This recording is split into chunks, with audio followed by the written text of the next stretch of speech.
अस्सलामुअलैकुम बच्चों, कैसे हैं आप सब। उम्मीद करती हूँ खैरियत से होंगी।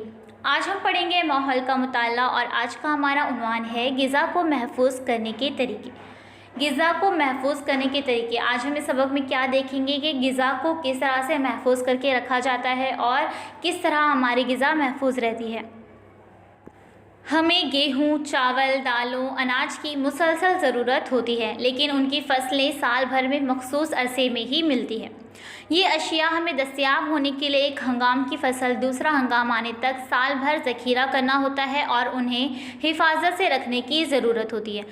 गेहूँ है, चावल है, दाल, ये सब हमें साल भर इसकी मुसलसल ज़रूरत रहती है, लेकिन इनकी फसलें साल भर में मखसूस अरसे में ही मिलती है। तो क्या करना होता है, हमें हिफाजत से रखने की ज़रूरत होती है और साल भर का ज़ख़ीरा करना होता है और हिफाजत से भी रखना होता है। तरह तरह की ग़िज़ाई अशिया मुख्तलिफ़ मकामात पर दस्तयाब होती हैं और उस मुकाम से दूर रहने वाले लोगों तक उन्हें पहुँचाना होता है। मसलन दूध और दूध से बनी अशिया और अंडे ऐसी अशिया है जो डेयरी फार्म, पोल्ट्री फार्म से तवील फासले पर पहुँचकर लोगों को हासिल होने तक अच्छी हालत में रखने का इंतज़ाम करना पड़ता है। अब जैसे कि दूध हो गया या अंडा हो गया, ये ऐसी अशिया है जो डेयरी फार्म से मिलती है, तो वहाँ से तवील फासले पर पहुँचकर लोगों को हासिल होने तक यानी लोगों तक पहुँचाने तक वो चीज़ अच्छी हालत में रहे, इसका इंतज़ाम करना पड़ता है। मुख्तलिफ़ मौसमों में अलग अलग फल और तरकारियाँ भरपूर मिक़दार में मिलती हैं। उनके फितरी हंगाम के दौरान उनका जायका भी बहुत अच्छा होता है। ज़्यादा मिक़दार में हासिल शुदा फल और तरकारियाँ बर्बाद ना हो और साल भर उनका जायका बरकरार रखने के मकसद से हम उन्हें महफूज रखने की कोशिश करते हैं। घर घर में कई किस्म के पापड़, कुरडई, मुरब्बे, अचार, प्याज, मछली, मसाले वगैरह जायकेदार चीज़ें साल भर के लिए महफूज किए जाते हैं। आजकल ये अशिया ख़रीदी भी जा सकती हैं। यहाँ पर आपको तस्वीर नज़र आ रही है पापड़, कुरडई और अचार और मुरब्बे की। बावर्ची खाने के लिए दरकार अशिया लाने के लिए बार बार बाज़ार ना जाना पड़े, इसलिए हम कई दिनों के लिए दरकार अशिया लाकर घर में ज़ख़ीरा करते हैं। दोपहर के खाने के लिए बनाई गई ग़िज़ा बच जाए तो वो शाम या दूसरे दिन भी इस्तेमाल की जा सके, इसके लिए ग़िज़ा महफूज रखने के कुछ तरीके इस्तेमाल करते हैं। अब हमें बार बार बाज़ार ना जाना पड़े किसी चीज़ को लेने के लिए, है ना, किसी अशिया को लेने के लिए, तो इसलिए हम क्या करते हैं, एक ही बार जाकर बाज़ार से थोड़ी ज़्यादा मिक़दार में अशिया ख़रीद कर लाकर घर में ज़ख़ीरा कर लेते हैं। अब जो दोपहर में हमने खाना बनाया है, दोपहर में बनाई गई ग़िज़ा जो बच जाए तो हम वो शाम में इस्तेमाल कर सकते हैं या फिर दूसरे दिन भी इसको इस्तेमाल किया जा सकता है। तो इसके लिए हम क्या करते हैं, ग़िज़ा को महफूज रखने के कुछ तरीके इस्तेमाल करते हैं। बताइए तो भला, ज़ैल में दी हुई अशिया के ताल्लुक़ से पूछे हुए सवालों के जवाब घर के बड़ों से मालूम कीजिए। दूध, सब्ज़ियाँ, अनाज, आटा, शक्कर, गुड़ वगैरह। हम ऐसा कब कहते हैं कि शय ख़राब हो गई है, उसमें कौन सी तब्दीलियाँ हो जाती हैं। अक्सर आपने भी सुना होगा, जैसे कि दिन में अगर आपके घर में कुछ खाना बना है और वो शाम तक ख़राब हो जाती है या फिर कल होकर सुबह तक वो ख़राब हो जाती है, तो हम अब कब कहते हैं कि वो शय ख़राब हो गई है, उसमें कौन सी तब्दीली आ जाती है कि हम कहते हैं कि शय ख़राब हो गई है। ये आपको घर के बड़ों से मालूम करना है।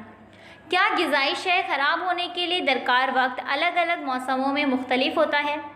सबसे जल्दी ख़राब होने वाली अशिया कौन सी हैं, जो सबसे जल्दी ख़राब हो जाती है वो अशिया कौन सी है। घर में लाई हुई अशिया ज़्यादा दिनों तक अच्छी हालत में रहे, इसके लिए क्या करते हैं। अगर हम घर में कोई चीज़ ला रहे हैं और वो ज़्यादा दिनों तक अच्छी हालत में रहे तो उसके लिए हम क्या करते हैं। अगर ये मालूम हो जाए कि ग़िज़ाई अशिया किन वजूहात की बिना पर ख़राब होती है तो उन्हें ख़राब होने से बचाने के लिए क्या करें, ये भी हम जान सकते हैं। अगर हमें पता चल जाए कि ग़िज़ाई अशिया किस वजह से ख़राब होती है ना, किस वजूहात की बिना पर ख़राब होती है, तो हम उसे ख़राब होने से बचा सकते हैं और हम जान सकते हैं कि उसे किस तरह से महफूज किया जा सकता है। दी हुई मालूमात की बिना पर आपके जहन में दर्ज झैल बातें आ गई होंगी। अब हम इसमें पढ़ेंगे, मालूमात दी हुई है यहाँ पर। सरमा के मौसम में ग़िज़ाई अशिया ज़्यादा दिनों तक अच्छी हालत में रहती हैं। इसी तरह अशिया अगर फ्रिज या बर्फ़ में रखें तो वो और ज़्यादा अरसे तक अच्छी हालत में रहती हैं। आपने अक्सर देखा होगा कि आपके घर में खाना अगर बनता है दिन में तो वो रात तक या सुबह तक भी ठीक रहता है, अच्छी हालत में रहता है। कब, सरमा के मौसम में। लेकिन गर्मी में क्या होता है, बहुत जल्दी ख़राब हो जाता है।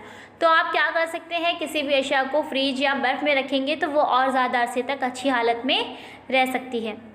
अनाज धूप में सुखाकर ज़ख़ीरा करते हैं। प्याज, आलू गर्मा में खुली हवा में रखकर अच्छी तरह सुखाकर खुश्क जगह पर रखें तो वो ज़्यादा अरसे तक अच्छी हालत में रहते हैं। क्या बताया जा रहा है आपको कि अनाज को अगर धूप में सुखाकर आप रखेंगे, ज़ख़ीरा करेंगे तो वो ज़्यादा अरसे तक अच्छी हालत में रहेगी। प्याज है, आलू है, गर्मी के मौसम में क्या करना है, खुली हवा में रखकर अच्छी तरह से सुखा लेना है ऐसे धूप से, और उसके बाद किसी खुश्क जगह पर रखेंगे तो वो ज़्यादा अरसे तक अच्छी हालत में रहेगी। दूध जोश देकर रखें तो वो अच्छा रहता है, यानी कि उबाल कर रखेंगे तो वो अच्छा रहता है। खाना खाने के बाद बची हुई दाल, सब्ज़ी अगले खाने तक अच्छी रहे इसलिए उसे गर्म करके रखते हैं।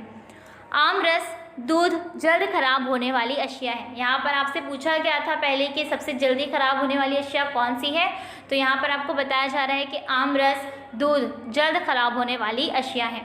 कीड़ों, चूंटियों, चूहों, घूंस और बिल्लियों से हमारी ग़िज़ा को दूर रखना पड़ता है। आइए ये करके देखें। एक चपाती के 3 टुकड़े लीजिए, एक टुकड़ा बंद डब्बे में रखिए, दूसरा टुकड़ा दोबारा गर्म तवे पर रखकर अच्छी तरह सेक कर ठंडा कीजिए और डब्बे में बंद करके रखिए। मुमकिन हो तो तीसरा टुकड़ा डब्बे में बंद करके फ्रिज में रखिए। 2-3 दिनों तक सुबह शाम उन टुकड़ों का मुशाहिदा कीजिए। क्या नज़र आता है?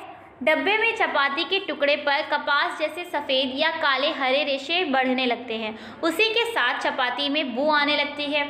उसके बरखिलाफ फ्रिज में रखा हुआ और दोबारा सेक कर ठंडा करके रखा हुआ चपाती का टुकड़ा कई दिन तक ख़राब नहीं होता है। अगर आप इस तरह चपाती के 3 टुकड़े लेंगे और एक टुकड़ा बंद डब्बे में रखेंगे और दूसरा टुकड़ा दोबारा गर्म तवे पर अच्छी तरह से सेक कर ठंडा करने के बाद डब्बे में रखेंगे और तीसरा टुकड़ा डब्बे में बंद करके फ्रिज में रखेंगे और 2-3 दिन तक उसका सुबह और शाम मुशाहिदा करेंगे, तो आपको क्या नज़र आएगा कि डब्बे में जो चपाती आपने रखे थे उस पर कपास जैसे सफ़ेद या काले हरे रेशे आपको नज़र आएंगे और चपाती में से बू भी आएगी।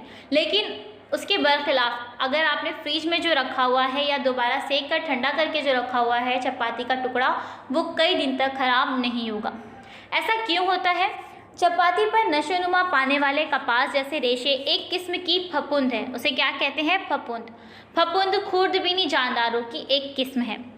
फफूंद के बजरे हवा या पानी में रहते हैं। डब्बे में रखी हुई चपाती की वजह से उन्हें नशोनुमा के लिए दरकार तग़ज़िया बख्श माहौल यानी ग़िज़ा, पानी, इसी तरह हवा और हरारत भी मिलती है। इसलिए डब्बे में रखी हुई चपाती पर फफूंद की नशोनुमा हुई। ग़िज़ा और खुर्दबीनी जानदार। आप जानते हैं कि हमारे गिर्द हवा और पानी में हर जगह खुर्दबीनी जानदार पाए जाते हैं। आम हालात में ग़िज़ाई अशिया को हरारत, पानी और हवा ये तमाम अज्जा दस्तयाब होते हैं, यानी हमारी ग़िज़ा या ग़िज़ाई अशिया में तेज़ी से खुर्दबीनी जानदारों की नशोनुमा हमेशा मुमकिन होती है। वो हमें नज़र नहीं आते, लेकिन खुर्दबीनी जानदार ग़िज़ा में बढ़ने लगे तो ग़िज़ा ख़राब होती है। ऐसी ग़िज़ा खाने से पेट दर्द, इसहाल, कैं हो सकते हैं। ऐसी ग़िज़ा की ग़िज़ाई कद्र में कमी आ जाती है, कभी कभी उससे सेहत को ख़तरा लाहक हो सकता है। तो अब हम यहाँ पर देखेंगे ग़िज़ा को महफूज रखने के तरीके। सबसे पहला तरीका है खुश्क करना। हम जब ग़िज़ा सुखाते हैं तो उसमें मौजूद पानी खारिज हो जाता है। पापड़, कुरडई, बड़िया, गेहूँ, दालें ऐसी अशिया है जिन्हें सुखाकर महफूज किया जाता है।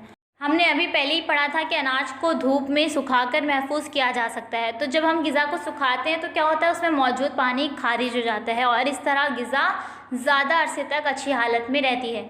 तो इस तरह हमें एक पहले पता चला कि ग़िज़ा को महफूज रखने के तरीके में सबसे पहले क्या है, खुश्क करना। तो जो चीज़ें ऐसी हैं जिसे खुश्क करके रखा जा सकता है, महफूज किया जा सकता है, तो वो कौन सी है? पापड़ है, कुरडई है, बड़िया है, गेहूँ है, दालें हैं या फिर कोई अनाज, चावल है ना, इस तरह से हम महफूज कर सकते हैं। दूसरा है सर्द करना। ग़िज़ा फ्रिज में रखने से खुर्दबीनी जानदारों की नशोनुमा के लिए दरकार हरारत उन्हें नहीं मिलती। अगर हम किसी भी ग़िज़ा को फ्रिज में रखेंगे तो क्या होगा, खुर्दबीनी जानदारों को नशोनुमा के लिए दरकार हरारत नहीं मिलेगी, तो इस तरह हमारी ग़िज़ा महफूज रहेगी। तीसरा है उबालना। शय को उबालने से उसमें मौजूद खुर्दबीनी जानदार हलाक हो जाते हैं। तो अगर हम किसी शय को उबाल कर रखते हैं तो क्या होगा, उसमें मौजूद खुर्दबीनी जानदार हलाक हो जाएंगे और इस तरह हमारी ग़िज़ा महफूज रहेगी। उसके बाद है हवा बंद डब्बे में रखना। ग़िज़ा को हवाबंद डब्बे में रखने से कब्ल खुर्दबीनी जानदारों का खात्मा किया जाता है। उसके बाद डब्बे में हवा और पानी दाखिल ना हो उसका ख्याल रखा जाता है। यानी ऐसे डब्बे में रखना है जिसमें हवा अंदर ना जा सके, पानी भी ना जा सके। तो हवाबंद डब्बे में हम किसी ग़िज़ा को रखेंगे तो क्या होगा, वो हिफाजत से रहेगा। उसका मतलब ये हुआ कि ग़िज़ाई अशिया को महफूज रखने के लिए उनमें मौजूद खुर्दबीनी जानदारों का खात्मा करना होता है, या उन्हें ऐसे हालात में रखना होता है कि ग़िज़ा में उनकी नशोनुमा ना हो। या फिर उसे खुश्क करके रख लो, या फिर सर्द जगह पर यानी फ्रीज में रख लो, या फिर उसे उबाल कर रखो, या फिर किसी बंद डब्बे में, हवा बंद डब्बे में रखो ताकि उसमें खुर्दबीनी जानदारों का खात्मा हो जाए, या फिर ऐसी हालत में रखो कि उस ग़िज़ा में उनकी नशोनुमा ना हो पाए। आइए ये करके देखें। अचार। अशियाए ज़रूरी: औसत जिसामत की कांच की बरनी, छुरी, लकड़ी या स्टील का चमचा, 7-8 लीमू, पाव कटोरी नमक, 2 चमचे मिर्च का सफ़ोफ, 1.5 कटोरी शक्कर। तरीका: हमने पहले क्या देखा कि जो अशिया ज़रूरी है वो यहाँ पर आपको बता दी गई है कि औसत जिसामत की कांच की बरनी लेना है, छुरी लेना है, लकड़ी लेना है या फिर स्टील का चमचा, 7-8 लीमू लेना है और पाव कटोरी नमक लेना है, 2 चमचे मिर्च का सफ़ोफ लेना है और 1.5 कटोरी शक्कर लेना है। अब उसका तरीका देखेंगे। बरनी को साफ़ और खुश्क कर लीजिए। छुरी से हर लीमू के 8 टुकड़े कीजिए। कितने? 8। उन टुकड़ों को बर्नी में डालकर उस पर शक्कर, नमक और मिर्च डालिए। उस आमेज़े को चमचे से ठीक तरह हिलाइए ताकि तमाम अज्जा आपस में मिल जाएं। उस बर्नी के मुंह पर साफ़ कपड़ा मजबूती से बांधकर उसे तेज़ धूप में 10 दिनों तक रखिए। आमेज़े को रोज़ाना चमचे से हिलाइए। हिलाते वक्त आपके हाथ और चमचे दोनों खुश्क और साफ़ हो। खाने के साथ उसे खाइए। तरीका दिया है कि क्या करना है, आपको बर्नी को साफ़ और खुश्क कर लेना है। उसमें पानी नहीं हो, एकदम खुश्क होना चाहिए, एकदम सूखा होना चाहिए। छुरी से हर लीमू के 8 टुकड़े करना है और उन टुकड़ों को बर्नी में डालकर उस पर शक्कर, नमक और मिर्च डालना है और उस आमेज़े को चमचे से इतनी अच्छी तरह से हिलाना है ताकि वो तमाम अज्जा आपस में मिल जाए। और उस बर्नी के मुँह पर साफ़ कपड़ा मजबूती से बांधकर उसे तेज़ धूप में 10 दिनों तक खुश्क करना है, यानी कि उसको सुखाना है। जब आप 10 दिनों तक उसे धूप में सुखाएंगे और रोज़ाना उस आमेज़े को चमचे से हिलाएंगे तो, और हिलाने के वक्त आपको इस बात का ख्याल रखना है कि आपके हाथ और चमचे दोनों खुश्क और साफ़ हो। क्या आप जानते हैं, हमारी ग़िज़ा के जायके में मसालों की वजह से काफ़ी तनव्वुर पाया जाता है। मुख्तलिफ़ मसालों की वजह से हमारे ग़िज़ाई अशिया के जायके मुख्तलिफ़ होते हैं। हर एक मसाले का मखसूस जायका होता है। वो बहुत तीखा होता है, इसलिए कम मिक़दार में इस्तेमाल किया जाता है। मसाले खुश्क करके कई दिनों तक ज़ख़ीरा किए जा सकते हैं। उनके आमेज़े का सफ़ूफ बनाकर मुख्तलिफ़ मसाले तैयार कर सकते हैं। मुख्तलिफ़ मसाले मुख्तलिफ़ नबातात के मखसूस हिस्सों से हासिल होते हैं। इसे हमेशा जहन में रखें। बंद पैकेट, हवाबंद डब्बों में तैयार ग़िज़ा खरीदते वक्त उस पर इस्तेमाल करने की मुद्दत की जांच कीजिए। अगर आप कोई ऐसी ग़िज़ा खरीद रहे हैं जो पैकेट में बंद है या फिर हवाबंद डब्बों में है, तो वो तैयार ग़िज़ा खरीदते वक्त उस पर इस्तेमाल करने की मुद्दत दी हुई होती है, तो उस मुद्दत की जाँच ज़रूर करना चाहिए। हमने क्या सीखा? मौसम के लिहाज से अचार, मुरब्बे, कुरडई, पापड़, बढ़िया जैसी चीज़ें बनाकर रखने से साल भर उसका इस्तेमाल कर सकते हैं। हवा, पानी और हरारत मौजूद हो तो ऐसे मुकाम पर ग़िज़ाई अशिया में खुर्दबीनी जानदारों की नशोनुमा तेज़ी से होती है। चंद खुर्दबीनी जानदारों की वजह से ग़िज़ाई अशिया ख़राब होती हैं। खुश्क करना, सर्द करना, उबालना, हवा बंद डब्बे में रखना, तहफ़्फ़ुज़ी अशिया का इस्तेमाल करना। ग़िज़ा के तहफ़्फ़ुज़ के मुख्तलिफ़ तरीके हैं। ग़िज़ा के तहफ़्फ़ुज़ के कौन कौन से तरीके हैं? खुश्क करना, सर्द करना, उबालना, हवा बंद डब्बे में रखना या फिर तहफ़्फ़ुज़ी अशिया का इस्तेमाल करना। इन सारे तरीक़ों से हम अपनी ग़िज़ा को महफूज रख सकते हैं। तो बच्चों, उम्मीद करती हूँ कि आपको अच्छी तरह से ये सबक समझ में आ गया होगा कि ग़िज़ा को महफूज रखने के कौन कौन से तरीके हैं, और यहाँ पर आपने इस सबक में अचार बनाना भी सीख चुके होंगे। तो फिर मिलते हैं एक नई वीडियो के साथ। अल्लाह हाफ़िज़। Please subscribe the channel and press the bell icon.